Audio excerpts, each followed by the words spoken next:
शब्दको ऐनाहरूमा यहाँहरूलाई स्वागत छ। नमस्कार, म लुमन्ती।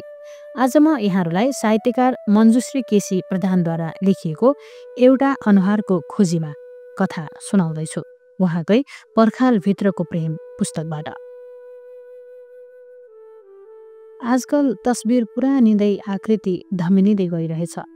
चिप्ली किराले झैँ मैले जो आफ्नो बाटो आफै मेट्दै लिप्दै गएँ, जो चिन्थे चिन्न छाडे, जो मान्थे मान्न छाडे, जो बोल्थे बोल्न छाडे, जो हेर्थे हेर्न छाडे। त्यसै गरी पछिका दिनहरूमा अनि म चिसो सिरेतो भएर घुम्न थालेँ। दिन हरेक झ्याल र ढोकामा हुनहुनाउने चिसो सिरेतो मात्र। कोटको रक्तिम प्राङ्गणमा म छिया छिया परेको मौलो समयले रेती रेती मर्नासन्न हुन्न पुगिसकेको छु। जता हेऱ्यो खतै खत, सधैँ अनुहार हेर्न नपाइने। सधैँ म सिरेतो भएर हुनहुनाले सबैले आफ्ना हातहरू कोट र पेन्टमा घुसारेर हिँड्न थालेका छन्। अरू बाँकीले पन्जा लगाएर खास्टोभित्र हात लुकाएका छन्।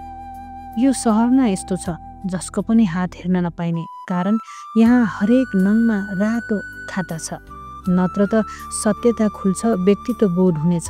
त्यसैले सबै भयभीत छन्। जो हिलोमा गाडिएको छ त्यसको गलाको कण्ठ सरी झैँ जसको नाक काटिएको छ, त्यसको लागि झुम्के बुलाकी भए झैँ मूल्यविहीन वस्तु भएर कसरी पैताला सार्न सकिन्छ। त्यसको एक फर्मुला परिचय अज्ञात बेनाम व्यक्तित्व हुनुपर्छ, जो एउटा प्रलयकारी बाढी पहिरो ताण्डव नृत्य र लपेटामा हठात बढिरहेको र चुलिएको चङ्गा भई आफ्नै ठाउँमा। आज म एक अन्जान आगन्तुक भइसकेको छु। मलाई माया गर्नेहरू पनि सबैजसो अन्तर्ध्यान भइसके। मेरो खुसीमा खुसी र दुःखमा दुःखी हुने पनि गइसकेछन्। मेरो मासु लुछेर खानेहरू पनि मेरो तिखा हारदेखि तर्सिसकेका छन्। ती सबै पनि जाने क्रम जारी छ। के आश्चर्य, ती पनि गइसकेका छन्। मेरो अङ्ग प्रत्यङ्गमा उनको कारणले खाली ठाउँ राखेको छैन। पीडा खप्ने बानी भएदेखि अनुभूति नै हुन पाएन। पिँजडामा पखेटा खुम्चिएपछि उड्न पनि बिर्सिँदो रहेछ।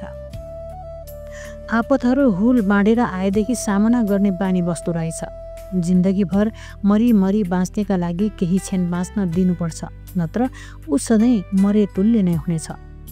ऊ त एउटा विधाताको नासो हो, जो मेरो जीवनमा छाया भएर आएको छ। अँधेरो र उज्यालोमा लुकामारीको सङ्गम हो जीवन।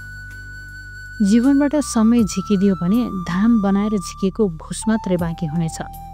अतीतको सम्बन्ध भए पनि थोत्रो नाता उसँगको जुन छाया मात्रै भएर रहेको छ। यो कथा यहाँहरूलाई कस्तो लाग्यो?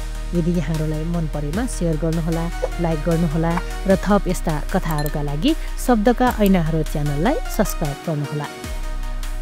यहाँहरूसँग पनि कुनै सृजना छ भने हामीलाई पठाउनुहोला। हामी यहाँको सृजनालाई जीवन्त बनाउने कोसिस गर्नेछौँ। हस्त फेरि अर्को कथामा भेटौँला।